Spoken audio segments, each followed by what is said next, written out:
புனித கார்மேல் அன்னை. இவ்விழாவானது கார்மேல் சபையினரின் அதி முக்கியமான விழாவாகும். கார்மேல் சபையினர் இந்த பெயரை தெரிந்து கொள்ள முக்கிய ஒரு காரணம், கார்மேல் மலையிலே புனித கன்னிமரியாளுக்கு தோத்திரமாக முதல் ஆலயம் அர்ப்பணிக்கப்பட்டது. அன்னை பரலோகத்துக்கு எடுத்துக்கொள்ளப்படும் முன்னரே அந்த ஆலயம் அமைக்கப்பட்டிருந்தது. ஜூலை 16ஆம் நாள் கார்மேல் உத்தரிய திருவிழா.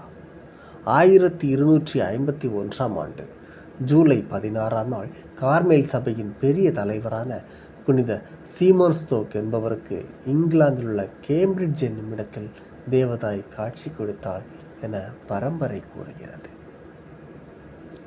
நம் பரலோக அன்னை உத்தரியத்தை காண்பித்தார். அந்த உத்தரியத்தை தரித்திருக்கும் அனைவருக்கும் பரலோக கொடைகளையும் தனது பாதுகாப்பையும் அளிப்பதாக அன்னை உறுதி கூறினாள். வெறுமனே உத்தரியத்தை தரித்தால் போதாது, உண்மையான கிறிஸ்தவ வாழ்வு வாழ வேண்டும். உத்தரியத்தை மக்களுக்கு அளிக்க அதிகாரம் பெற்ற ஒரு குரு உத்தரியத்தை அவர்களுக்கு அளிக்க வேண்டும். சிந்தனை: உத்தரியத்தையோ உத்தரிய சுரூபத்தையோ தரித்திருந்தால் மட்டும் போதாது, ஆனால் உண்மையான கிறிஸ்தவ வாழ்வு நடத்த பெரும் முயற்சி செய்ய வேண்டும். ஜெபம்: தாயே, உம்முடைய உருவத்தையோ தரித்திருப்பவர்கள் உண்மையான கிறிஸ்தவ வாழ்வு வாழ இறை இயேசுவை மன்றாடும். ஆமென்.